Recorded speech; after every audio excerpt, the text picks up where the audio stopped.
Pour installer la vitre et tous les joints de la porte, on m'a conseillé donc bien évidemment, avant de commencer, de remettre la vitre à l'intérieur, sans la fixer sur les supports de fixation qui se trouvent ici, et donc de la laisser bien au fond de la porte et le plus possible dans un coin pour ne pas vous embêter. Et pour commencer, à l'extérieur, on vous dira, vous pouvez commencer par la lèvre extérieure, qui est ici avec la baguette chromée, ou l'intérieur. Alors perso, la première fois j'ai essayé en mettant d'abord la lèvre intérieure et ensuite la lèvre extérieure, mais les agrafes de ce joint-là sont beaucoup plus difficiles à mettre, j'ai pas réussi. J'ai donc tout démonté, je commençais d'abord par mettre la baguette chromée, avec le joint évidemment, ici extérieur. Une fois ça posé, j'ai pu plus facilement passer mes doigts pour aller prendre en fait la petite agrafe, les petites agrafes qui sont là en fait tenues sur un fil. Vous voyez ici le fil qui passe métallique, pour pouvoir après les clipper sur l'intérieur de porte. Ça a été beaucoup plus facile pour moi. Donc à vous d'essayer. Moi personnellement j'ai préféré mettre d'abord l'extérieur et ensuite l'intérieur, c'était beaucoup plus facile. Maintenant que les deux joints internes, les lèche-vitres internes et externes sont mis, il me reste à poser le déflecteur. Mais avant de poser donc le fameux déflecteur, il y a aussi pour tenir le joint extérieur chromé, les petites agrafes ici. Vous voyez, donc ici il y a 1, 2, 3, 4 et 5 agrafes à passer pour pouvoir tenir justement ce jonc chromé sur les extérieurs.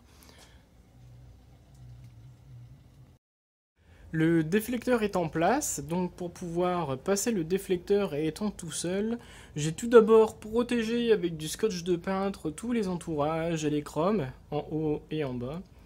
Et ensuite, pour mettre le déflecteur, vous devez le passer de biais et vers l'extérieur.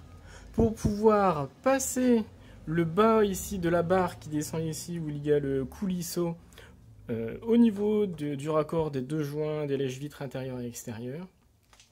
Donc le faire glisser de biais et le remettre après à la verticale. Seulement faites attention, voilà je débute, donc je vous explique moi ce que j'ai eu, c'est que vous avez les agrafes ici à l'intérieur.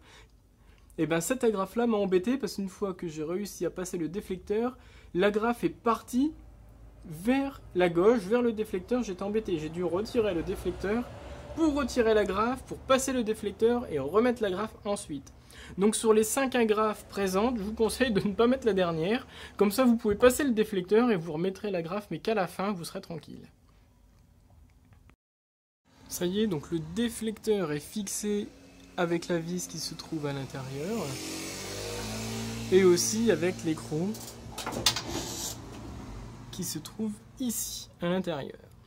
Vérifiez donc évidemment que vous avez le petit joint qui se trouve ici soit bien positionné à ras de la carrosserie et pas qu'il soit parti à l'intérieur ou trop à l'extérieur.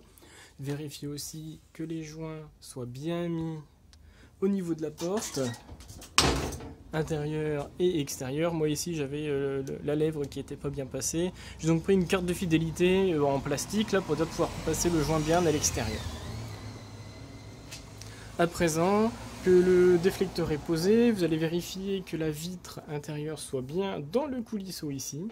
Et on va passer maintenant, on va accrocher le passe-poil ici comme ça tout le long, le couder et aller jusque dans le bas. À présent le passe-poil a été installé, donc je vous rappelle on commence du déflecteur pour les mettre sur les 3 agrafes. On négocie bien le coude et faites attention. Parce que le passe-poil, une fois qu'il est mis dans les agrafes, vous ne pourrez pas le retirer sans l'endommager et vous serez obligé d'en repasser un. Donc surtout, faites bien attention de mettre la longueur ici et de faire ce retour, on va dire à froid, légèrement décalé, pour que vous puissiez justement bien le positionner et voir que la longueur correspond avant de le fixer dans les agrafes. Et donc après, le passe-poil descend ici derrière la porte et à vous ensuite, une fois que la vitre était à l'intérieur, de jouer et bon courage. Moi personnellement j'ai eu un peu de mal mais j'ai réussi en retirant aussi cette barre là en bas pour avoir un peu plus de mou pour pouvoir la rentrer dans le passe-poil et dans le guide qui se trouve de l'autre côté ici.